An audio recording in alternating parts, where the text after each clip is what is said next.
Al final de este seminario, de verdad que para mí es un honor tener la última ponencia y poder dar algunas ideas, impulsos para reflexiones y que puedan llevárselas también con ustedes desde El Salvador a sus diferentes destinos. Voy a pasar, aquí está, perdón. Bueno, antes que nada, quiero aprovechar también para agradecer a la Procuraduría por esta invitación, por hacernos parte, por dejarnos también como Fundación Heinrich Böll participar y dar nuestros aportes a estos diálogos, que es la razón también por la que nosotros existimos en el país, para apoyar esos espacios de intercambio de ideas y de conocimientos. Y en segundo, también expresar la importancia de reconocer de este tipo de seminarios internacionales para tratar de profundizar sobre las afectaciones del cambio climático. Mi presentación original se llamaba Desafíos de la movilidad humana inducida por la crisis climática. Sin embargo, ya el día de ayer se habló bastante de esto, algunos conceptos y las limitaciones que se encuentran. Entonces, me voy a orientar más a tratar de profundizar en algunos puntos que quizás no se han tocado y también hacer una reflexión sobre la interseccionalidad y cómo se aporta desde el análisis interseccional al abordaje de la crisis climática en este tema. En los siguientes 20 minutos, quiero ver la hora para tratar de no pasarme tanto. En los siguientes minutos, entonces, voy a compartir sobre esto y lo voy a hacer desde 3 momentos. Voy a iniciar dando un breve resumen de dónde nos encontramos actualmente en la crisis climática. Este año en marzo, el 20 de marzo, quizás algunos ya lo vieron, se publicó el último informe del IPCC, el AR6, que culmina los 8 años de trabajo del panel intergubernamental y prácticamente son las últimas conclusiones y el último estado de la ciencia sobre el cambio climático. Muy brevemente voy a tocar este punto porque siempre es importante saber de dónde estamos parados para poder prepararnos y reaccionar. Ya Caro nos decía que la adaptación tiene límites y por ahí también lastimosamente van las conclusiones del panel intergubernamental o IPCC, de ahora en adelante lo llamaré así. Después de saber dónde estamos, quiero abordar cómo llegamos a este lugar, que sí lo hemos hablado mucho, la crisis climática, pero quiero reforzar la parte de la justicia climática y también de las responsabilidades diferenciadas y quienes aportan a esta crisis climática. Este es un punto muy importante cuando hablamos de la movilidad de las personas a raíz de la crisis climática, porque tenemos que hablar entonces también de quiénes generaron y quiénes son responsables y quiénes tienen que también apoyar en la reparación de estas personas. Y esta es una discusión que sobre todo a los países del sur y de Latinoamérica nos compete impulsar y nos compete llevar también en los espacios más internacionales. Después de eso, voy a hacer una reflexión sobre cómo abordamos desde la interseccionalidad la crisis climática y la movilidad humana, y al final voy a regresar al tema de movilidad humana, pero muy brevemente, solamente para aclarar por qué la postura política de hablar de refugiados climáticos es tan importante. Ayer nos decían que existen diferentes terminologías y lo vamos a ver: migrantes, desplazados, ambientales, climáticos y refugiados climáticos. Si bien no es del todo correcto hablar de refugiados climáticos, que ya lo voy a explicar en el cierre, hay una razón por qué hacerlo y con eso voy a cerrar, porque es el mensaje que desde también la Fundación Böll queremos que ustedes se lleven de por qué es importante hablar de la protección de las personas que se movilizan a raíz del clima. Y también acá quiero hablar desde la Fundación Böll. Bueno, yo soy la coordinadora de ecología de la Fundación Böll para la Oficina San Salvador.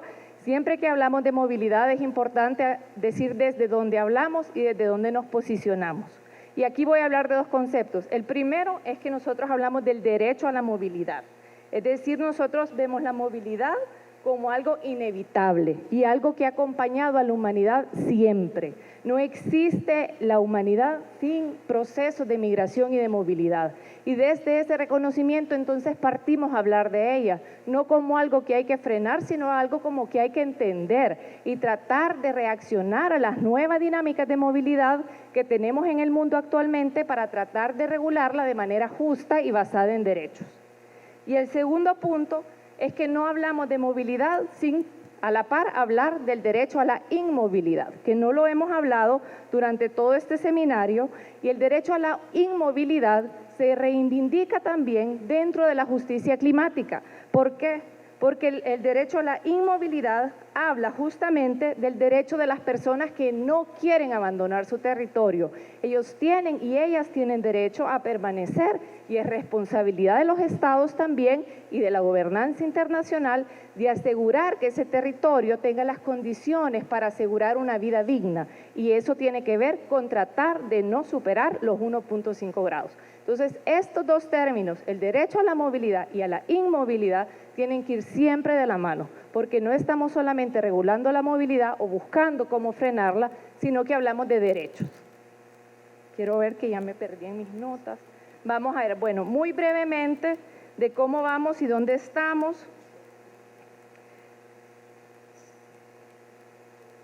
Bueno, este es del informe del IPCC. Déjeme ver acá si tengo puntero. Creo que no tengo puntero, pero bueno, está marcado. El informe del IPCC, que es el panel de expertos, nos dice de que la influencia humana ha calentado el clima a un ritmo sin precedentes de los últimos 2000 años. Como pueden ver, he marcado en el cuadrito verde al final, desde 1850 hasta el 2020, y ahí pueden ver, en los últimos 2000 años para atrás, más o menos la temperatura de la Tierra siempre ha sido bastante estable en los últimos 2000 años. Desde 1850 en adelante vemos un incremento exponencial de la temperatura que nunca se ha documentado en la historia de la Tierra. Y esa es la primera vez que el panel acepta de que el cambio climático también tiene causas y es causado por las acciones humanas, con este tipo de evidencia. El mundo actualmente ya se calentó 1.2, nos quedan 0.3 grados, por eso Caro nos decía la importancia de no 0.5, de 0.1 grado, cada coma cuenta para hablar de la supervivencia y de las vidas dignas en el territorio de Latinoamérica. Entonces, el otro punto que es sumamente preocupante es que nos dicen que las concentraciones actuales de dióxido de carbono ya superaron los límites que se pensaban que podíamos nosotros regresar o adaptarnos. El punto de inflexión ya lo pasamos. La última vez que tuvimos las concentraciones de dióxido de carbono como las tenemos actualmente en la atmósfera fue hace 2 millones de años. Hace 2 millones de años, cuando la temperatura era de 2 a 4 grados mayor y el nivel del mar era hasta 25 metros más alto. Entonces, ante eso nos enfrentamos y en esa es la realidad de la que partimos y tenemos que reaccionar y prepararnos. Y la palabra en prepararnos es justamente lo que hablábamos de la adaptación tiene límites. Entonces, ¿qué es lo que tenemos que demandar y en qué nos tenemos ahora que enfocar? Lastimosamente sé dónde estamos, para dónde vamos, la cosa no se ve mucho mejor. Esta es la brecha de las ambiciones, esta es parte del informe que salió en marzo. El IPCC nos dice que según la trayectoria actual, si se cumplen los compromisos nacionales determinados, si se cumplen, aún así vamos camino, lastimosamente, a un mundo de 3.5 grados. Eso es si se cumplen. Es decir, que ni siquiera existe la voluntad política para tratar de comprometerse a no pasar los 1.5 grados, porque actualmente con las contribuciones hasta el 2021 sobrepasamos los 3.5 grados. Esa es la realidad a la que nos vamos a enfrentar. Para el 2030 probablemente ya habremos alcanzado el calentamiento límite que exigimos desde la justicia climática de 1.5. ¿Y por qué es tan importante este 1.5? Bueno, ese 1.5 hace la diferencia, aquí lo pueden ver en esta gráfica también del mismo informe, veo que no puse la cita, pero están libres online, lo pueden bajar. Pueden ver aquí la diferencia, no tengo puntero, pero aquí abajo ven 1.5 grados y abajo pueden ver el mundo en las temperaturas de 0 hasta 7 grados, el incremento, ¿no? Si llegamos a un mundo de 4 grados, significa extinciones masivas de especies, significa pérdida de biodiversidad, significa escasez de agua potable, significa escasez de comida sana, significa el aumento de la migración y significa el conflicto por el acceso a los recursos. Estamos viendo que a casi 4 grados, si ustedes ven Latinoamérica, llega hasta el aumento de 7 grados en las regiones centrales de Sudamérica y en Centroamérica podemos esperar incrementos de 5 y 6 grados. Esto es en la temperatura. Decíamos, hay un dato que ponen ellos incluso que a mí como que me llama mucho la atención, porque dicen que las generaciones que nacieron en el 2020 van a aguantar 7 veces más calor que nosotras. O sea, nosotros ya nos estamos quejando del año récord, Mi hija nació en el 2015. Mi hija va a sufrir 7 veces más calor, va a tener el doble de incendios forestales y 3 veces más sequías en su vida que las que yo tuve. Ese es el mundo que le estamos heredando a nuestros hijos.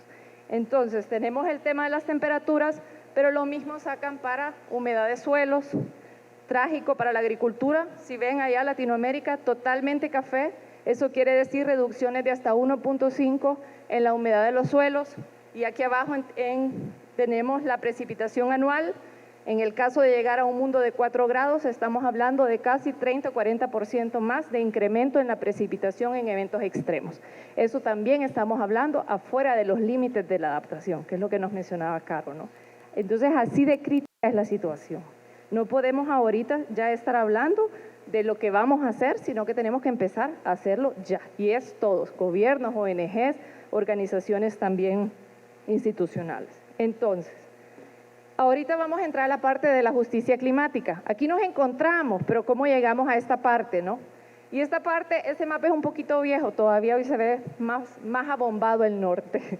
Este mapa muestra, si pueden ver Europa, está bastante inflada. Entonces el mapa muestra en relación al porcentaje de contribución de los países al aumento de la temperatura global. Entonces, como ven, los países que más, o las regiones que más han aportado es Europa, Inglaterra, Estados Unidos, India, ahora ya viene también China, Brasil va subiendo, Rusia va subiendo, por supuesto. Entonces tenemos por un lado los países que más han aportado, pero también están los individuos que habitan algunos países. Por ejemplo, 10% de los hogares con las tasas de ingreso más altas generan casi el 45% de las emisiones. 10% de las personas que habitan el planeta son responsables de la mitad casi de las emisiones por las que están sufriendo la mayoría más vulnerable. ¿Y este porcentaje dónde vive? Pues vive en Qatar, es el país que tiene el nivel más alto, luego viene Luxemburgo también, luego vienen países como Bélgica, como Suecia, países que a veces aparentan que tienen una imagen ambiental o ecológica bastante fuerte, Alemania también, ahí vamos nosotros como fundación con nuestras responsabilidades, pero que lastimosamente la huella que dejan y las emisiones que generan son altísimas. Guatemala es en la región, por cierto, el que menos genera. Entonces, tenemos por un lado los países, pero si lo vemos desde el lado de las empresas es todavía más trágico. 100 empresas han generado casi el 90% del calentamiento global. 100 empresas. Dentro de esto está Holcim, que la tenemos aquí en el país, está la Texaco, está el grupo Sherwin, Shell, están las gasolineras, las petroquímicas.